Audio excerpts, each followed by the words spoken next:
Bonjour à tous, bienvenue sur Moss Musculaire, j'espère que vous allez bien. Comme d'habitude, avant de commencer la vidéo, pensez à vous abonner à la chaîne, mettre un petit like sur la vidéo pour me soutenir. Et on commence cette vidéo avec Bionic Body qui décide de passer en Open Bodybuilding.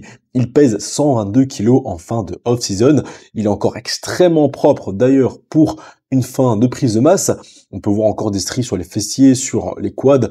Les épaules sont encore bien rondes et bien striées. Enfin voilà, encore énormément de définition. Il pourrait très facilement monter sur scène d'ici quelques semaines. Et pourtant, il n'est pas encore en prépa, il est encore en fin de bulk. Je trouve d'ailleurs qu'il avait encore de la marge en classique pour progresser, et il fait donc ce choix de passer dans une catégorie encore plus élevée, où il n'y aura plus aucune limite par rapport à son poids. Je trouvais qu'il avait d'ailleurs aussi une plutôt bonne structure pour le classique. Franchement, pourquoi pas, je le voyais bien avec sa ligne quand même bien se placer.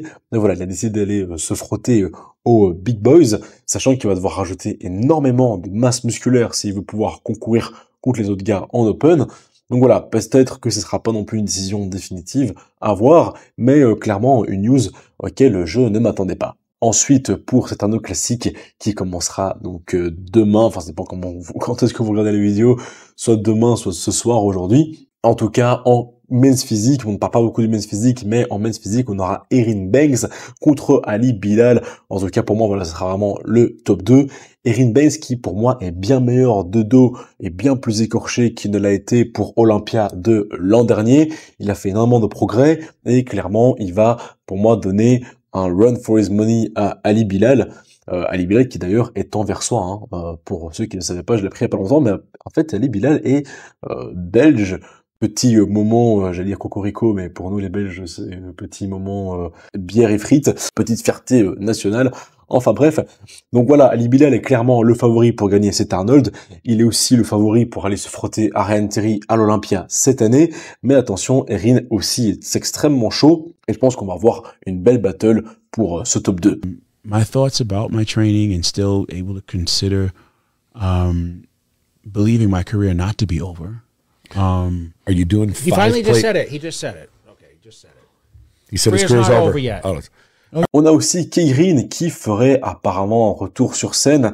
Sa carrière n'est pas terminée, il le confirme qu'il n'a jamais officiellement pris sa retraite et donc ça laisse une ouverture sur simplement un retour sur la scène. Est-ce que ce sera directement à Olympia? Est-ce que ce serait le Pittsburgh Pro Show qui serait le prochain très gros show après l'Arnold? Donc voilà, maintenant Kai Greene a quand même une réputation pour très souvent me donner pas mal de sous-entendus sur le fait qu'il reviendrait et finalement il revient pas.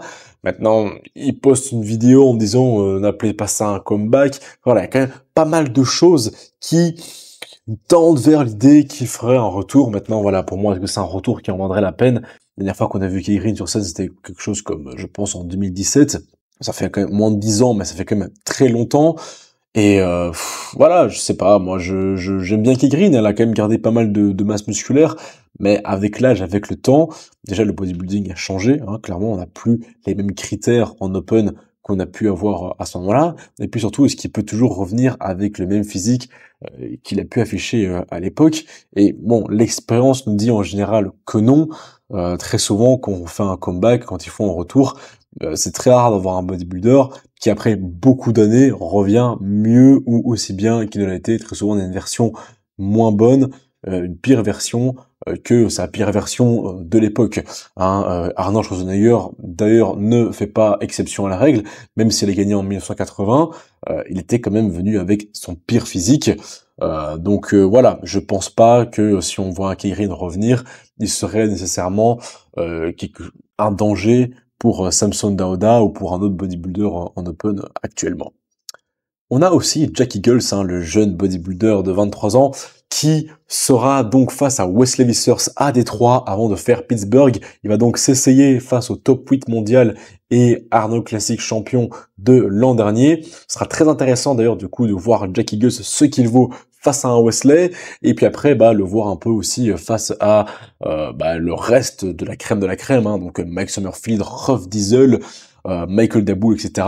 À Pittsburgh, et aussi un autre jeune de son âge, Rosema, faut pas l'oublier que lui aussi participera à ces compétitions. Donc voilà, ça va être aussi très intéressant de voir un peu ce qu'il vaut. Surtout à Détroit, on a une très belle lumière. J'ai vraiment très hâte de voir cette compétition. C'est toujours une très très chouette compète. Donc voilà, ça va être assez cool pour le côté classique d'avoir Jack Eagles en plus. Et comme je viens de vous le dire, on a aussi Rof Diesel qui sera à Pittsburgh face à Mike Summerfield. Et oui, Mike Summerfield a aussi confirmé qu'il serait présent à Pittsburgh, donc pas uniquement à St. Arnold, mais il sera aussi là-bas. Et donc, ce sera l'occasion de voir ce que vaut Rof Diesel, simplement face aux favoris pour gagner Olympia cette année. Donc, on a un petit peu là une battle avant l'Olympia entre les deux qui sont un peu les favoris pour le titre de cette année. Donc, on aura déjà un premier round à Pittsburgh et voilà, c'est cool, c'est génial. À voir si du coup Mike va empêcher Ruff de se qualifier à ces compétitions ou est-ce que Ruff va rouler sur la compétition et exploser Mike Summerfield et à ce moment-là, tout simplement se placer comme étant le plus gros potentiel pour gagner le titre d'Olympia de cette année. Et Mike d'ailleurs qui est favori donc à St. Arnold, qui pour moi sera sûrement en top 2 contre Michael Daboul. Michael Daboul qui est extrêmement propre, il est shred, et qui est volumineux. Voilà, il est vraiment en très bonne phase pour se classer extrêmement bien à certains de classiques. Wesley Vissers aussi d'ailleurs, mais voilà, je sens quand même que Michael Daboul cette année va dépasser Wesley, pas non seulement à Olympia, mais aussi à l'Arnold. Ensuite, on a Carlos Thomas Jr. qui fait son retour sur la scène ici à l'Arnold Classic cette année. Et bon, voilà, pour moi, je pense pas qu'on le verra dans le top 5, on le verra pas dans ce top 5, c'est certain, il sera probablement en dehors. Très sûrement même derrière Hakeem Williams. Si tu les compares tous les deux sous la même lumière, donc dans la même salle de posing, tu vois que niveau conditions, il y a une différence quand même énorme entre Hakeem Williams, Hakeem qui est très très très sec, qui sont réputés pour être extrêmement durs, mais voilà, Carlos Thomas, même si je trouve que sa condition s'est améliorée, je trouve quand même qu'il est toujours en dessous. Maintenant, il ne faut pas non plus vendre la peau de l'ours avant de l'avoir tué, on verra sur scène ce que ça donnera, on verra quand ils seront côte à côte, mais pour moi ça donne rien qui vaille pour Carlos Thomas Jr. Et voilà, comme je vous l'ai dit, je pense pas qu'on le verra dans le top 5. D'ailleurs pour moi, voilà, mon top 5, ce sera Samson Dauda, Derek Lunsford, Andrew Jack, Sean Clarida et Hakeem Williams, voire peut-être même William Bonac, à voir lequel des deux prendra la 5e place. Pour moi, Sean Clarida, très clairement top 4, il est hyper chaud. Il est découpé comme jamais, il est rond, il est veineux, il est massif de ouf.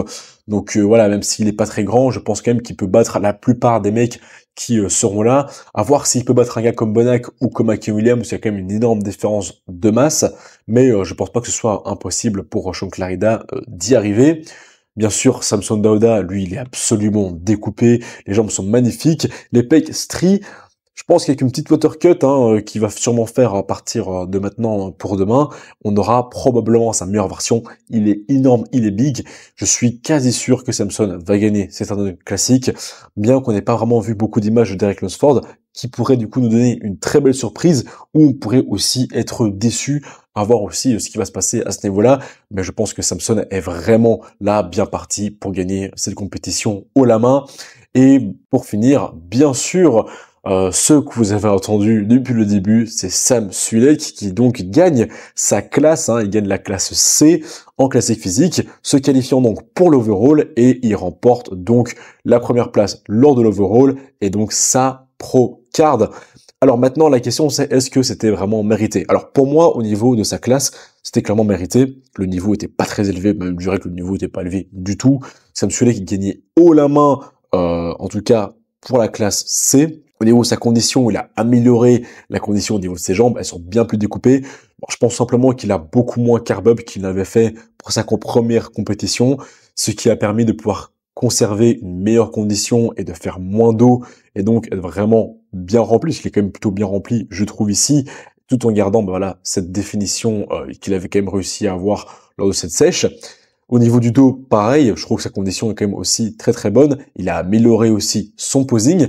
Maintenant, voilà, on n'est pas non plus sur un Sam Sulek qui est complètement shred, il n'est pas non plus hyper découpé, donc il pourrait se faire dépasser par un mec qui a une meilleure découpe que lui, et pour moi, c'est ce qui a presque pu arriver à l'overall. Il y a ce bodybuilder asiatique, j'ai oublié son nom, j'ai toujours pas trouvé d'ailleurs vraiment d'image officielle en photo de lui, pour pouvoir vous dire exactement qui il est, mais voilà, pour moi, je trouve qu'il a une ligne beaucoup plus classique, que Sam Sulek. Au niveau de la condition, il était clairement plus sec, plus découpé que Sam, bien que voilà, au niveau du dos, ce n'est pas une super pose pour Sam, mais ce bodybuilder, lui, est vraiment très mauvais sur le dos, donc c'est très clairement une pose que Sam gagne. Maintenant, voilà, pour moi, les autres poses, c'est beaucoup plus serré que ça. L'asiatique a clairement la ligne et la définition. Sam, lui, par contre, a la ligne et la masse. Il est vraiment extrêmement massif, c'est plus balèze, je pense, hein, d'ailleurs en classique physique à cette compétition. Donc voilà, il y a cette compète. Pour moi, je pense que il y a moyen de voir un peu plus profondément et de voir si oui ou non c'était vraiment mérité. Donc dès que les photos en HD seront sorties, j'irai les voir, j'essaierai de faire des comparaisons, de vous dire simplement voilà quel est vraiment mon avis et vous dire si pour moi oui ou non Sam Sulek a mérité cette pro-carte ou non. Parce que voilà, moi j'étais un petit peu déçu, hein, je vais pas vous mentir, quand j'ai vu qu'il avait gagné, je me suis dit est-ce que c'était pas vraiment une victoire parce que voilà, c'est lui, c'est Sam Sulek, il est hyper connu, c'est le bodybuilder le plus connu actuellement, parce que bah aussi il a ramené aussi énormément de billets à l'Arnold. Donc voilà, ce serait pas non plus un petit cadeau de leur part de le faire gagner. Maintenant, voilà, s'il a gagné et que c'était un cadeau, c'est pas non plus comme s'il avait gagné face à des gars qui le bousillaient complètement.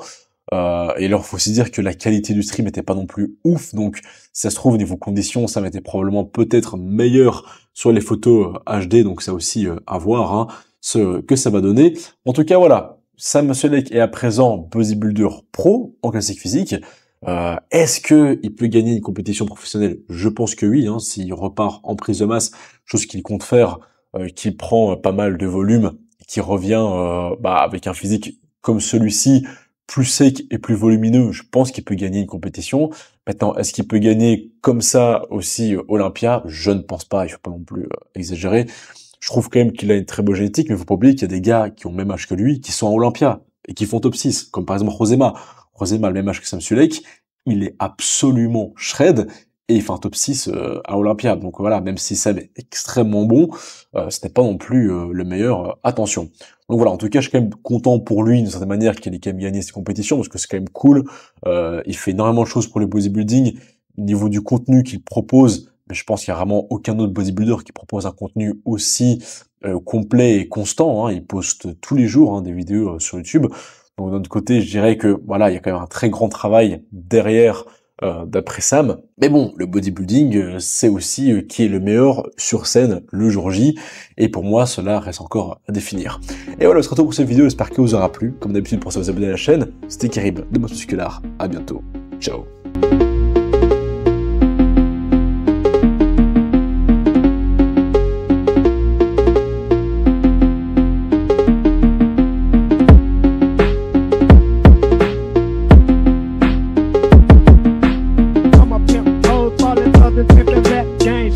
That tempo just enough to keep these bitches tight. Make him think, how my nigga get, bitches sucking dick, make it quick, how my